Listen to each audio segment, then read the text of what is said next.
I know some people are still making their way in, but time is short. We need to end on time today, so let us get underway.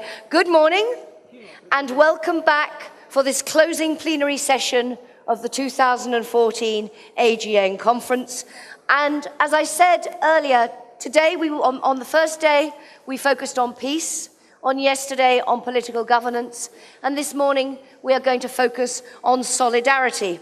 And as Europe continues to grasp with the aftermath of the economic and financial crisis, and all eyes are on the turmoil in Ukraine, this is a word, solidarity, that is much talked about. But then when it comes to discussing what it actually means, it can lead to some fairly bitter arguments. So, how important is the notion of solidarity to Rethinking Europe? Is there a common understanding in Europe of what it actually means in practice? And what impact does this have on the way we view ourselves, our communities and societies, our relationship with the European Union and with international institutions? And absolutely crucially, and as in other plenaries, what does this mean for all of you, for the work of foundations? Solidarity, just by way of introduction, has already come up in all the plenaries. The Minister, Sarajevo Maglic, said in the opening session, "We can get by, but with a little help from our friends," quoting the Beatles songs. There is, as you know, and I mentioned yesterday, the Sarajevo statement on Ukraine coming out of this conference, and it has been mentioned in every session. Within the EU, Janis Reiter underlined the importance of restoring cohesion within and between member states if you were to have real peace and stability. And in our political governance session yesterday, great deal of emphasis on the need to tackle inequalities, to have that solidarity, because it is a sense that there is not that solidarity that looks like it will risk a huge populist backlash in next week's European elections. So this really has underpinned all of our discussions. I'm going to introduce our keynote speaker in a minute. We're going to have a keynote speech, and then I'm going to bring some young people up to discuss these issues with me and with the professor. But first, it is my honor and privilege to introduce Jaroslav Rycak, who is a professor of history, director of the Peter Jacek Program for Studies of Modern Ukrainian History and Society at the University of Alberta, director of the Institute for Historical Research at the Ivan Franko National University of Lviv, and chair of Modern World History at the Ukrainian Catholic University, and author of numerous publications. Yaroslav, it is fantastic to have you with us. I know it was difficult to get away from Ukraine under the circumstances. You're much in demand, so we are very honored to have you here. Over to you. Thank you so much. Don't use, you can either use the headset or that, but not both. I would rather use the headset. Perfect, Does yeah, it just work? talk. Should be. Does it work? Should be fine. There are some strange sounds in between, which is not mine. Thank you so much, Jackie, for your kind introduction, kind words. I don't really deserve them, but they soothe enormously my ego. I have written a paper, but I won't read it for two reasons. First of all, because I read even worse than I speak. And secondly, because I literally turn it apart in some pieces, because I wanted to reflect upon and react to some points that has been raised during discussion during the last 2.5 days. And I would like to start by congratulating the organizer of this conference with the choice of the place, Sarajevo. It was a very smart move, because in many senses, Sarajevo is a very potent symbol. It's a symbol of the 20th century, which was now the century of extreme, century of violence and blood, and we all hope that is now behind of us. But there is awareness or fear that actually it may well be also the symbol of the century which we now living. And Ukraine, unfortunately, very much unfortunately, seems to testify this dangerous tendency.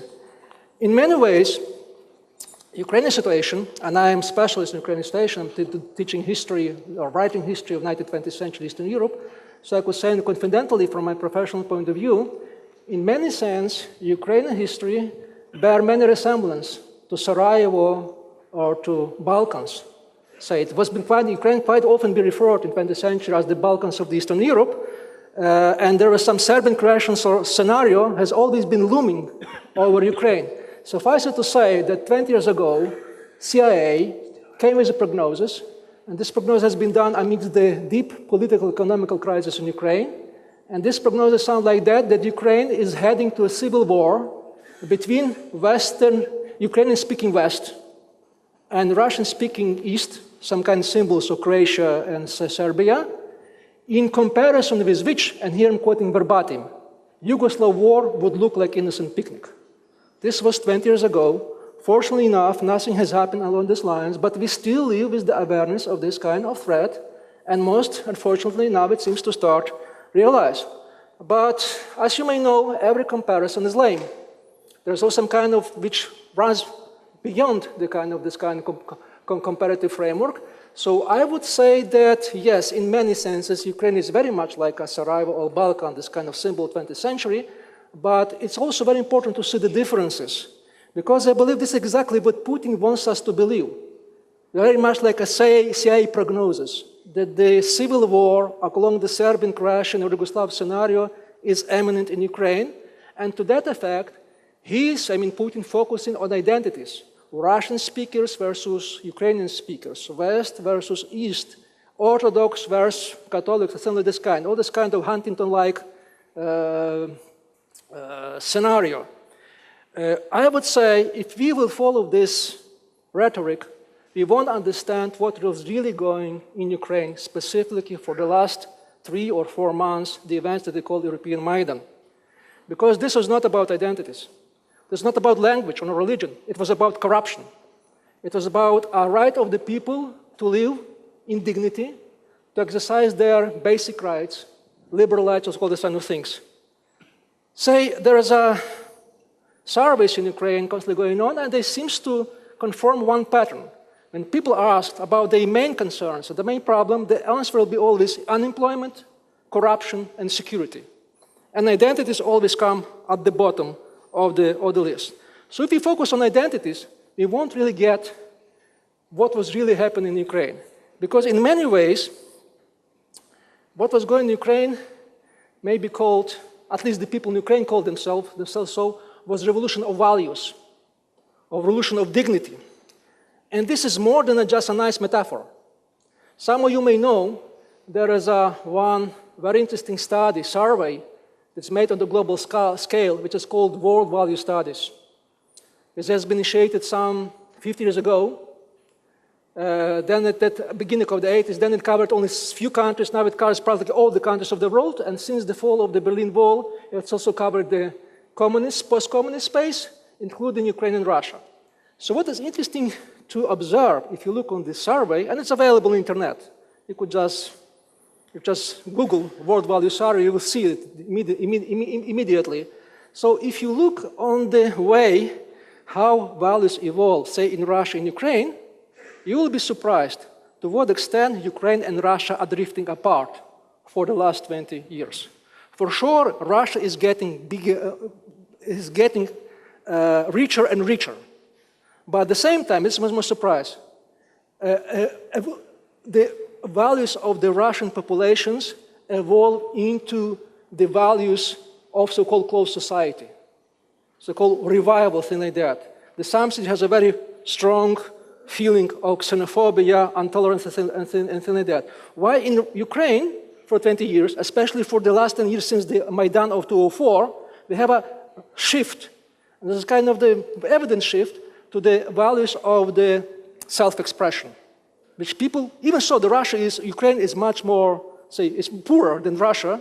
This is kind of different direction, and this could be seen on this kind of the map that's presented by this survey. So if you look a clue from this survey, so this seems like Putin and his regime seems to be something like a natural for Russia, given the values that the majority of Russians presents. And vice versa, Yanukovych and his regime seems like a system failure, some kind of short episode. Therefore, it was not hard to predict that Ukraine is standing on the verge of a very serious political crisis or revolution. As a matter of fact, several people, including me, did this kind of prediction a year before, that we are heading to some kind of very important political events in Ukraine. And basically, this shift of values, this is connected with the emergence of the groups. They are probably not that large, but they are very important. The first group is the new middle class.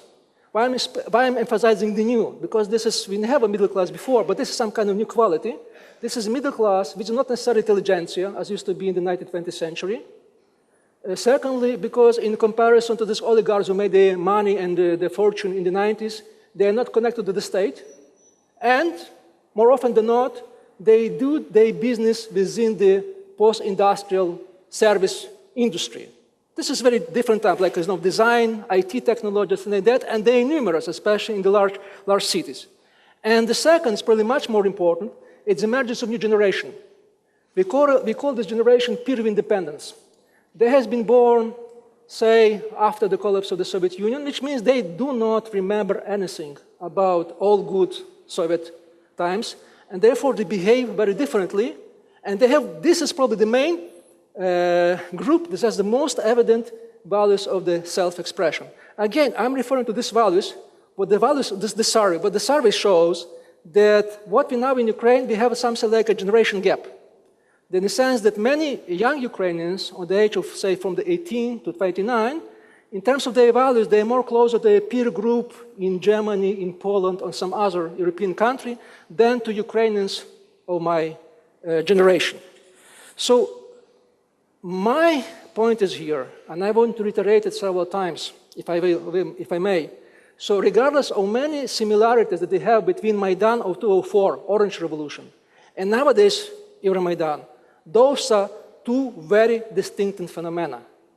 Because I would say that Euromaidan has much more to do with the movements like Occupy, like the protest in the Taksim in Istanbul, or Bolotna in Moscow, or this youth unrest in Brazil, Tunis, Bulgaria, name any country you would find out on the page front of the leading global newspapers.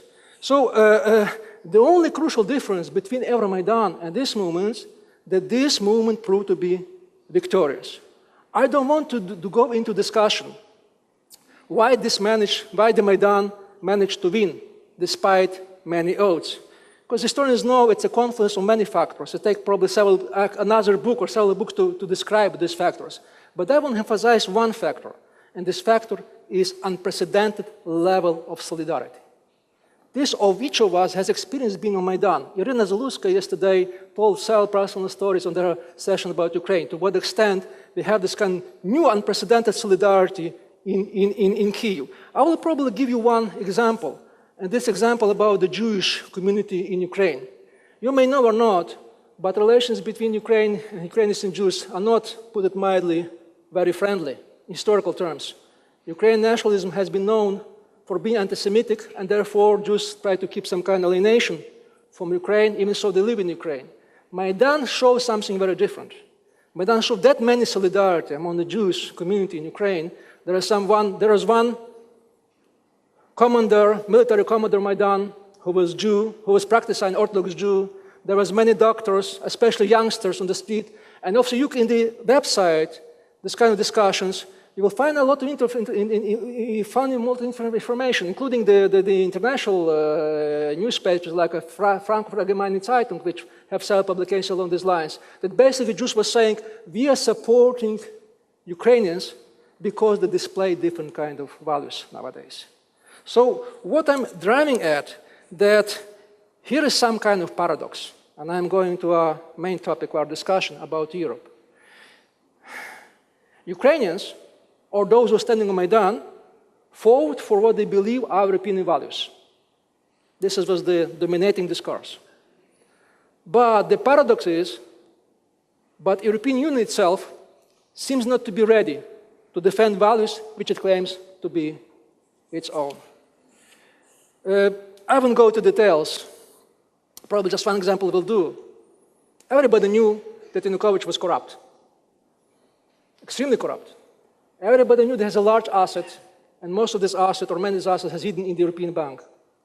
If the European community would be not that slow in recognizing this fact, and talking about the sanctions, most probably this would save lives of several dozens of the people who were standing on Maidan. Unfortunately, it didn't happen. So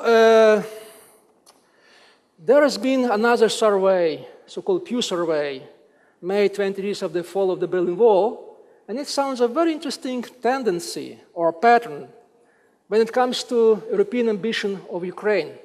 Which countries support and which doesn't these ambitions, and more or less this dividing line coincided with the old Iron Curtain.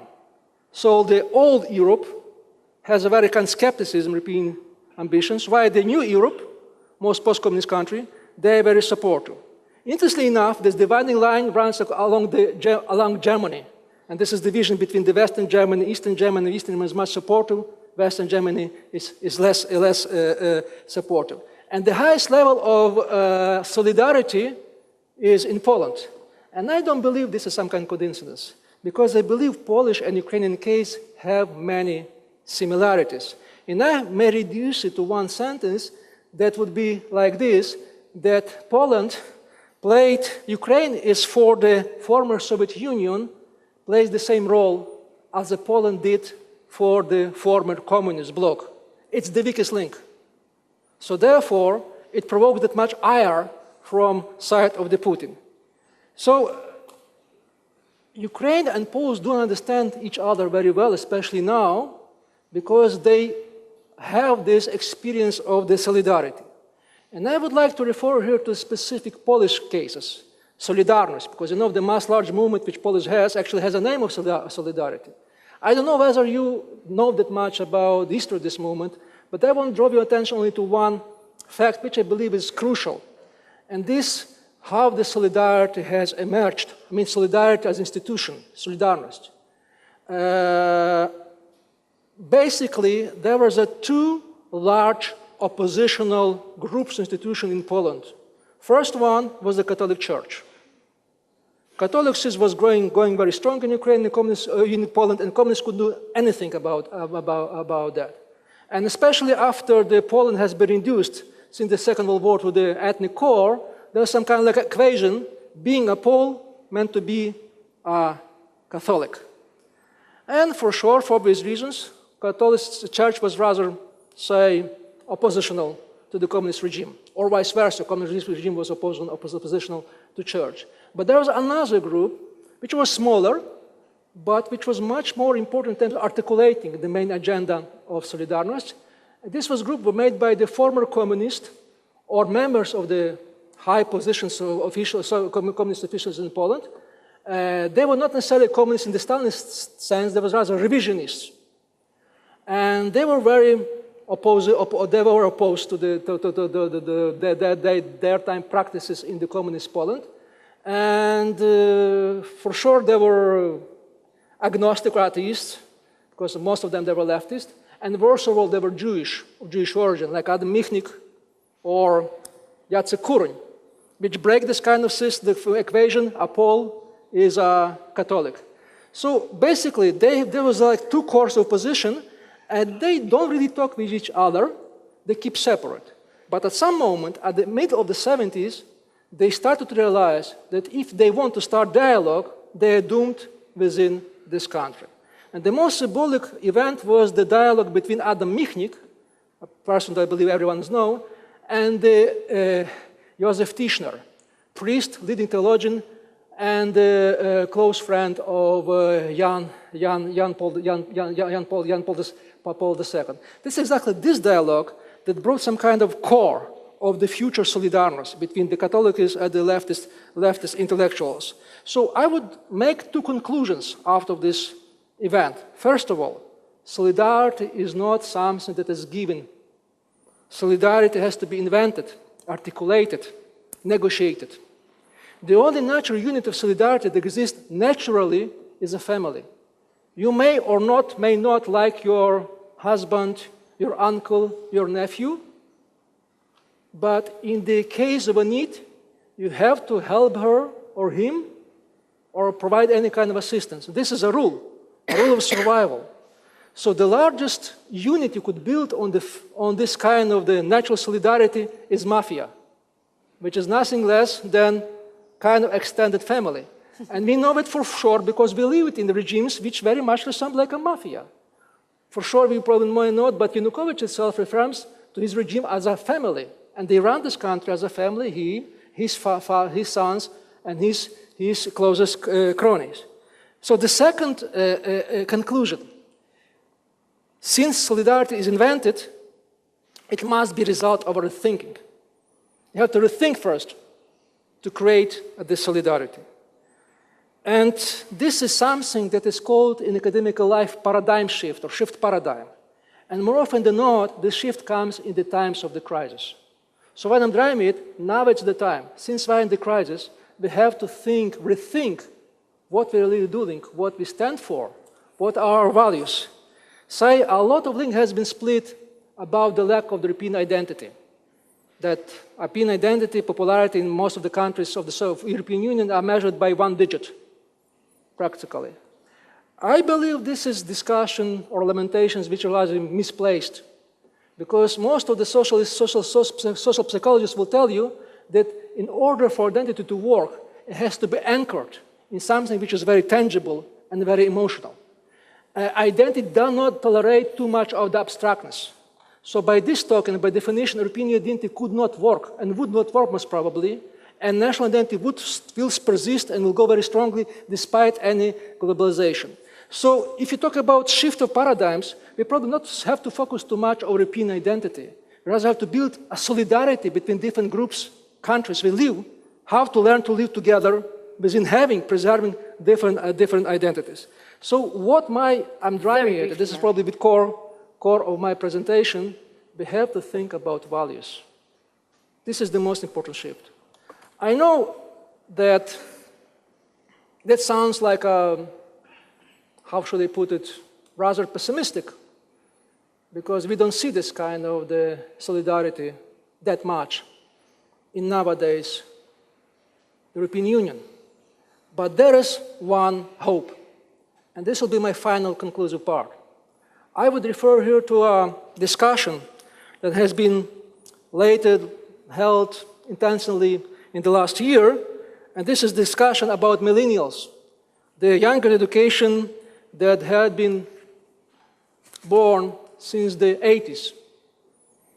So the main discussion point is whether they are narcissists or are they hope for the future. And again, I believe this is very much discussion which is displaced because they could be both. It depends which group will be the first to articulate their attitudes and their values and to dominate the narrative of this generation. But what is good about this generation, and it's all, again, I'm referring to the World Value Surveys. What the survey saw, this generation is different from any other that has been born during the 20th century. And in three senses. First of all, they are much more tolerant to any group. Secondly, they display higher level in interpersonal trust. And third, they have more resources, specifically cognitive resources.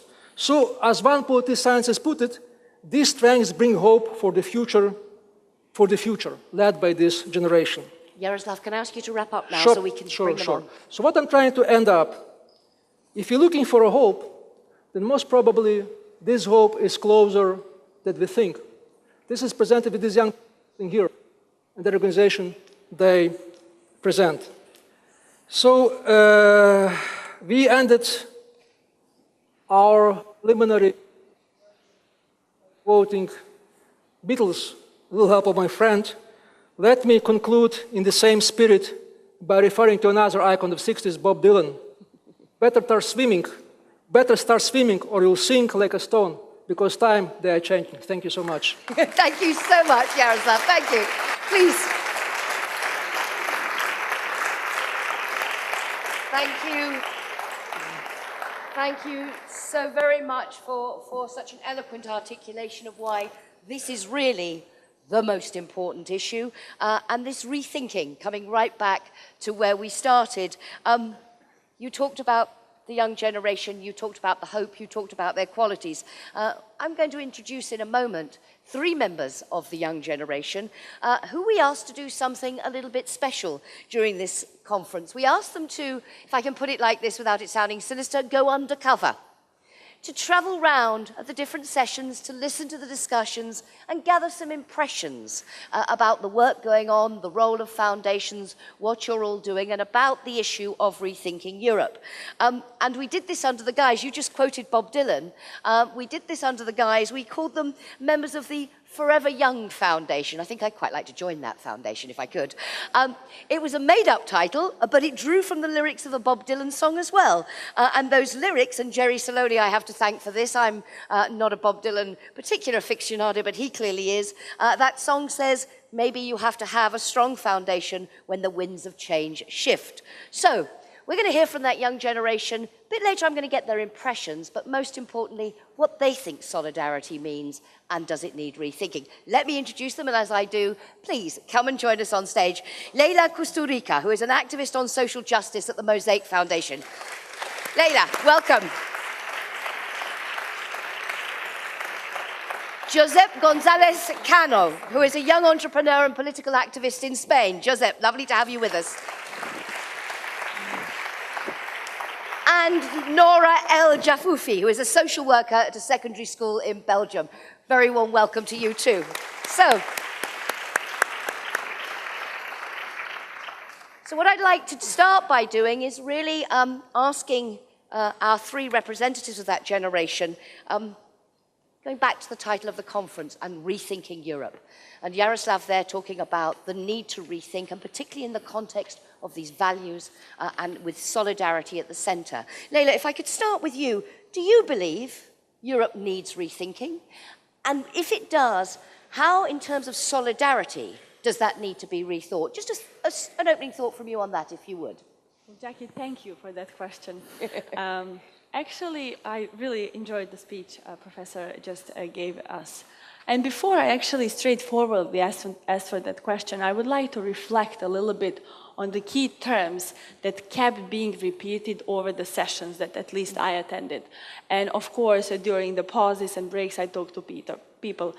Some of the words that I wrote them down kept repeating were the notion of lack of joint vision when it comes to European Union, democratic deficit, distortion of values, and Professor talked about them a lot, and lack of solutions, among lack of trust between nation states, between people in general.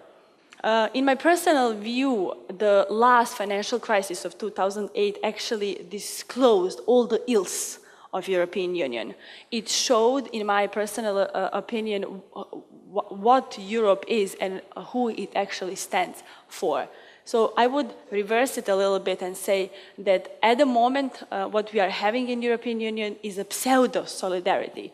It's the solidarity that goes above national borders. It's the solidarity that exists among political elites. We know that European Union is basically led by the heads of governments of European Union.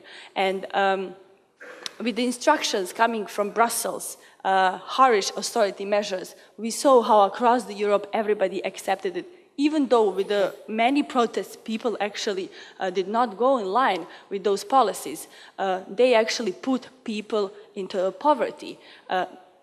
Yes, and basically that pseudo-solidarity is something that Europe should deal with.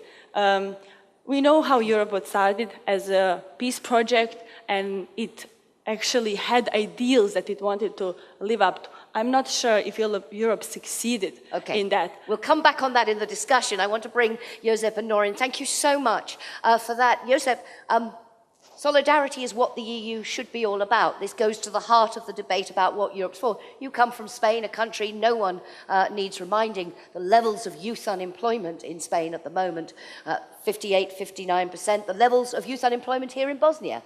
So very similar parallels. What do you think Europe needs rethinking? And if it does, within that, the notion of solidarity, how does it need to be translated? Are we getting it right, or are they getting it wrong? Well, first of all, I want to say thank you for inviting me. I want to talk about my own experience in Spain. I have two friends. One of my friends studied in university. He's in the last year in university, and he doesn't know what can he do next year. he don't pay. Sorry, Don't worry. he doesn't pay money to do the master, and he haven't got an opportunity job. Yeah, so he has no money to pay for more education and no job either. And the other friend left from the school at 16. He goes to work at construction, and now he hasn't got work and studies. And these two cases are 60% of youth people in Spain. And it's important to talk about solidarity because these two friends and over 60% of Spain need solidarity to improve and to find another challenge in this moment. No? So very stark, and it's through those individual cases, through those very human examples that you think the message needs to come through. We'll come back on what might be done about that and how foundations can help. But Nora, I mentioned you work as a social worker. You work a lot with migrant integration issues. For you, Rethinking Europe, do we need a drastic rethink? And if we do, where would you put the focus in the context of the solidarity issue? Yes, we certainly need to rethink Europe. Because Europe needs to decolonize the mind. And what do I mean by that? We have to see each other as equals. I mean by that, we have to speak with each other as equals. Also, if you have, if you speak with people with a different social status or a different cultural background, or even minors, you have to be, must be able to speak with each other based on equality. Yes, I'm sorry, I'm a little bit nervous. Don't worry, you relax, it's understandable, but don't worry at all. So, but decolonizing the mind, what do I mean by that? If you are looking for a solution, you always have to do that with the people. You have to speak with them. What do you think can help? You don't have to give your own solution. You don't have to make a script. You don't make a script for people without them. Because if you are doing that, that is colonization, that is not liberation. And that's for me the opposite of solidarity. But I have to say, I was yesterday at a session, Youth Employment, and I was really happy. There was a woman that spoke out in the group, and she was telling, we are speaking about the youth, what to do to solve the problem of youth employment on political level and other levels. But we have to speak with the youth also, and that was for me, I was really happy to see that point of view, that I hear it also at other sessions, that people speak out about participation, and participation is really important if you want actually people involved in Europe. Thank you very much, thank you. And I just wonder what each of you feels, and then I'll get Yaroslav to react a little bit, as to what, for your generation, if there is a perception that Europe is not about solidarity, that if you like it's part of the problem, what will the consequences of that be for the future? Leila? But if you just let me finish my thought, because I didn't manage to finish, I didn't get actually to the core of the reason why I think Europe lacks solidarity. And I think it's something that, unfortunately, I did not hear people talking about it. And in my personal opinion, is the political, economical, and social system that is perceived as a given. And it's a very harish, brutal neoliberal capitalism that we are having more and more in Europe. During some readings that I did before today's panel, I went to the dictionary to see how solidarity is defined. And I saw that basically, even though it is not contrary to the autonomy, it is completely contrary to the individualism, and we all know that neoliberalism basically puts individual in the middle. So the question that poses whether those two things can go together. And I think when Europe, or peoples of Europe, as Churchill would say, when they needed Europe the most, when financial crisis struck their everyday lives, Europe or their national elites coming from their governments did not stand there for Europe. What they actually decided was to save banks, the ones that actually created the mess, at the expense of the Europe. The narrative that was kind of created. And if that remains the case, what will the consequences be for Europe if it continues to be perceived in that way among your generation? Basically, what I see is the uprise of the ultra-right parties, and we can see it in the Holland, in the Hungary, and then even now in France. And I'm very much actually afraid, because their narratives are very much Eurosceptics, but the way they are perceiving, they are going back to their national interest and saying that Europe is not there for everybody, and basically that there is no place, no room for the solidarity for their fellows across the borders. Josep, of course, for countries like Spain and Greece, a sense that there hasn't been the solidarity that's needed. Do you think, I mean, when you look at Spain and you gave those examples, how can Europe give back that hope, that promise of a better future that Jaroslav was talking about, and underlining the importance for your generation to achieve what you can achieve? Nowadays, we don't believe that Europe can help us, but neither Europe and our countries and our local governments, we are in a critical situation, and we don't believe in anything. But we need to change this. We need to change our visions, our minds, to talk about Europe, to talk about our administrations, our institutions, and tell them that Spain and Greece and Portugal and all of South countries need the Europe's help, need institutions help them, and the most important, youth people need this help. Okay. Nora, would you agree with that young people don't think that Europe can help them? Solidarity may be in EU treaties, it may be a word people use all the time, but it's not really there in reality. Is that your feeling too? Yes, that's absolutely my feeling too. And I will bring the subject of education, because the inequality starts in the educational system in Europe, and it's not a local problem. It's a problem that we have in whole Europe, because if you look to the PISA research, then you see a big inequality in the system. It's systematic. It's not like one story or something like that. So if we have to rethink Europe, we have to start also with rethink our educational system. It's really important that that we have to participate, also the youth, but also minorities and other groups that are now really far, far away from Europe. Jaroslav, listening to what they say, and you know, very much, so much putting solidarity at the core of this Rethought Europe, and we hear from our younger generation, they don't feel it's there. They don't think Europe is giving them that hope of a better future. How important is it to respond to that? What will the consequences be if there is this perception among their generation and others that there is a lack of solidarity in Europe? I believe the risks are very high, unbelievably high, and it will be preposterous for me to say that I know a solution, so to say. But I would believe is very important for me, at least what I feel, what I read.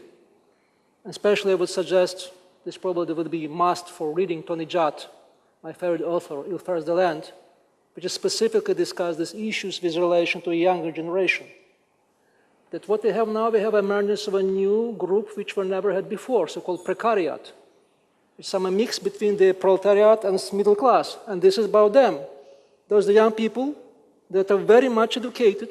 We didn't have that much educated generation before, but at the same time deprived of any chances for a stable, steady job. And I believe there is a danger in that, but also a hope. Because the bigger is the danger, the higher is the challenge, the better our chances that they could come with some kind of solution. For me, the crucial issue is whether they keep to be silent or whether they bark. They have to start to be angry generation, so to say. They have to come with something.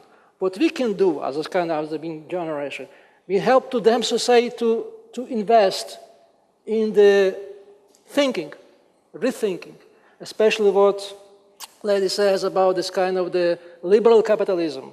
There's this Gini index with the social inequality which rises everywhere, and it's both in the East and the West. This is the major problem. This is real corruption. That eats Europe out, so to say. Joseph, I mean, he said you have to be angry. Of course, Spain had the Los Indignados movement, the very title, the way they described themselves. But that seems to have lost some momentum. I don't know whether, was it the feeling that it wasn't making a difference? And again, the hope went away, so the anger went away. Would you agree you need to be an angry generation to get things changed? We have a very big problem. Our very big problem is that the professional market is full. And our generation need a job to improve like a person. And if the professional market is full, we should continue studying and studying and studying and studying. But one day, we finish studying and need to work to improve like a person. We need to improve. We need to build a family. Need to, I don't know, live, not only study. Yeah. And if the professional market is full, it's difficult for us continue living in this situation. Yeah. Nora, do you feel part of an angry generation? I do understand what the professor means by we have to be an angry generation, but I don't know if angry will be a solution. There is a difference between angry and being involved, because what I see that angry takes a lot of energy from younger people, and maybe we have to go further than angry. But it's to the institute to do something really important, and that is actually to share the power. When I'm talking about participation, I mean you have to lose a little bit of control, and you have to let people that you are speaking about to give them your own solution. You have to see each other as partners. If you don't do that, that's what I mean by Europe has still a problem of colonization. Leila. I just wanted to say that I agree on the terms of being angry as something that is not good in terms of bringing something good. But I have to admit, I am angry. I am angry for not being able to have the life that I want, to have a job. And even though I'm one of the persons who actually I have a job, I have the best job in the world, I actually hang out with my friends that I have to pay coffee for. And I see every time that happens how I take their dignity away. And they are not less smarter than I am. They are maybe even more smarter and more capable. And I keep asking myself, what's wrong with the system that is not providing people an opportunity to actually contribute to the system, to make it even better? It's a youth, and I don't know how many people here know, but unemployment rate of youth in Bosnia is around 60%. It's one of the highest in Europe. So imagine the resource, imagine the knowledge that they have and it's not being put, and how frustrating you have to feel when you sit at home and you think, oh God, I studied so much and now, what now? I cannot provide myself with a decent life. Let's try to analyse in the last, we have about 10 minutes left. I want to try and analyse, as I say, you've been going round, you've been listening and watching, and you've already made some references to things you've heard here. Your impressions as you've gone around, if you would, of the role of foundations in addressing this and other issues, the issues that you're raising. What have you felt, Nora, as you've walked around and listened to the discussions? And what do you feel about the role that foundations can play in addressing these issues you're also eloquently raising? I have to say, at first I was a little bit impressed about the environment. It's not my natural habitat to be between well-dressed ladies, guys in a suit. It's a nice view. You I'm look not gorgeous, so it complaining, is your natural habitat. it was for me. I was impressed at first because I'm a person that wears jeans all the time, jumping between kids and stuff like that. So it was a new environment for me. But like I said before, I was really surprised to hear voices that speak out for participation, because for me it's a really, really important thing if you want solidarity, you can't do it without the people themselves. So I was really, that was a positive thing that I saw at sessions. But I was also thinking, when fundraisers or organizations give an introduction about a project or what they want to do, is it maybe an idea to bring the people with you that will receive the benefits or receive it already? So maybe it adds something more. Okay, thank you. Josep, your impression of what you've seen and heard over the last 3 days? Yeah, for me, it's a really nice experience to be here and listen all of panelists and discuss with well, all of you, no, some of you. But I think that foundations, it could be important in this moment, making solutions with youth people, with old people, but I think that one of solutions is help to think youth people from themselves. It's a very good.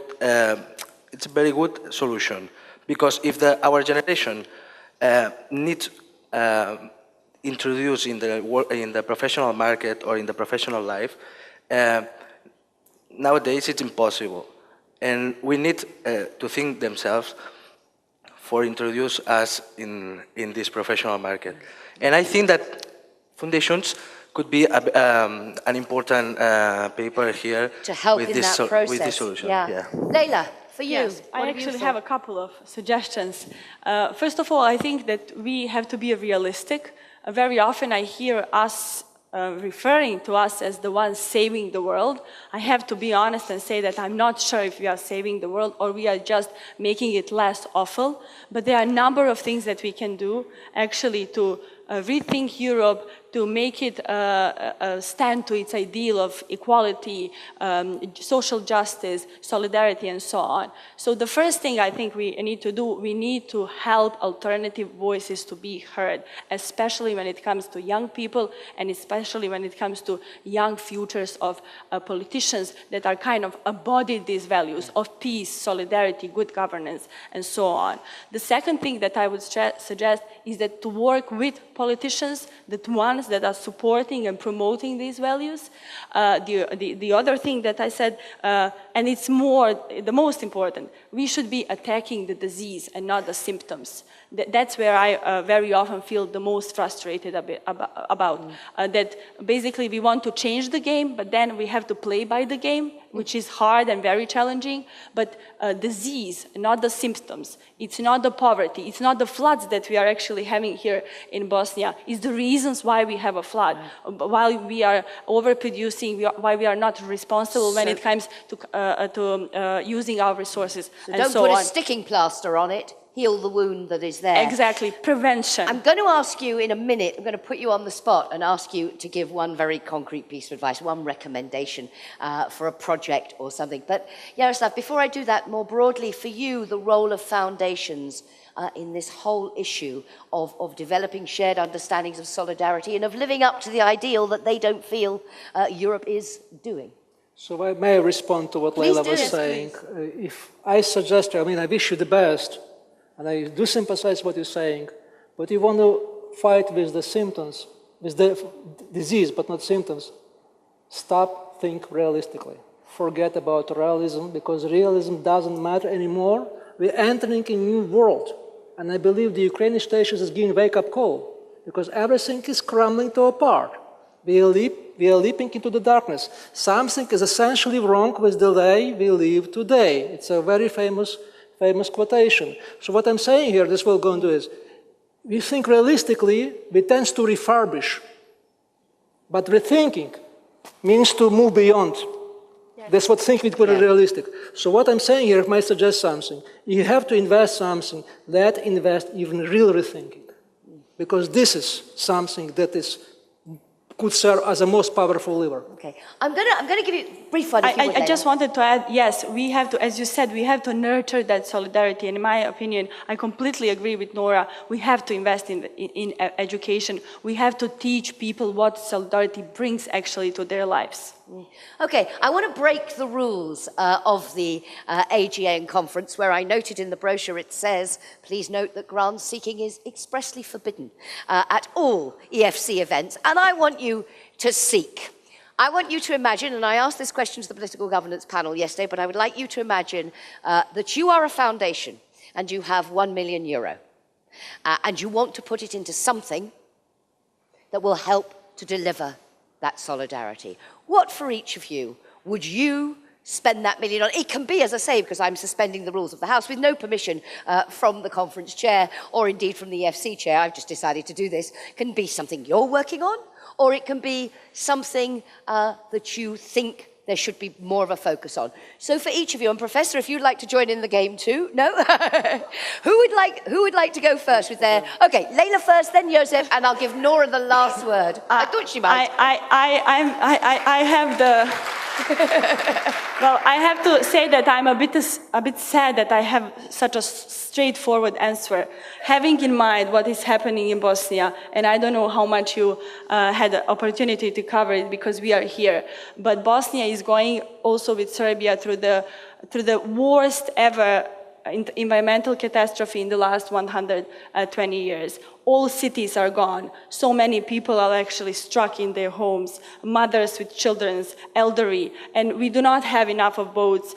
Infrastructure of our country is poor. Those are the people that just actually rebuilt their houses after the war, and now they are losing them again. So if I had that million, I would put it in a solidarity fund that is going to provide immediate help and in a long run rebuild those houses again and give people opportunity to have dignified life. Thank you very much. Thank you.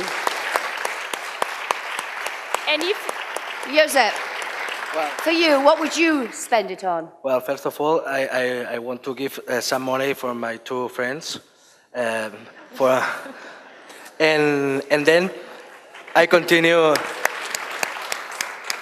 Then I continue giving money, maybe in terms of scholarships from youth people. From start to thinking, from rethink our education system, and not only it's important, but not only for the brilliant minds. Most of times, the scholarships are from the brilliant minds. I want to give this money at the medium minds. Well. Lovely expression. The medium minds. No, to become a brilliant mind. It's simply. So don't focus just on those who are already at the top, if you like. Help to lift more of them up. Exactly. Thank you very much. Nora, you have the last word. Your million. What will you spend it on? I will spend it at education, of course. We really have to rethink also the educational system in Europe. We have to participate, we have to let participate people that are not in the system already. And actually you can do that. You can have an included system if you also don't have included school team. So that's also something, we really need role models in our educational system. And to change the system, you can do that with the actors themselves. And then I mean teachers, students and their parents. And we have also, we really need exchange from whole Europe that teachers and the actors, but not like the politicians and that kind of, not on that level, that really the actors themselves come together and looking for a solution together. Ladies and gentlemen, the future is safe in their hands, I'm absolutely sure. Will you join me in thanking them and Yaroslav so much for a wonderful, wonderful discussion. Thank you. Thank you to you all. And thank you not just for this, but thank you also for having been here for the 3 days, having observed, having watched, and bringing us those impressions. Leila, yes, you want to say something? Can I just add, if someone, I if someone agrees, just let me know. There are so many channels to help, and Bosnia needs help. We'll come back to that. Ladies and gentlemen, another round of applause, and please do. The ordeal is over. You can return to your seats. Thank you, Yaroslav, so much, and we wish you all the very best in Ukraine as well. I mentioned yesterday the solidarity, the Sarajevo solidarity statement. If you haven't seen it already, I gave some highlights yesterday, but please do read it, and please take that message back, Yaroslav, from everybody at this conference.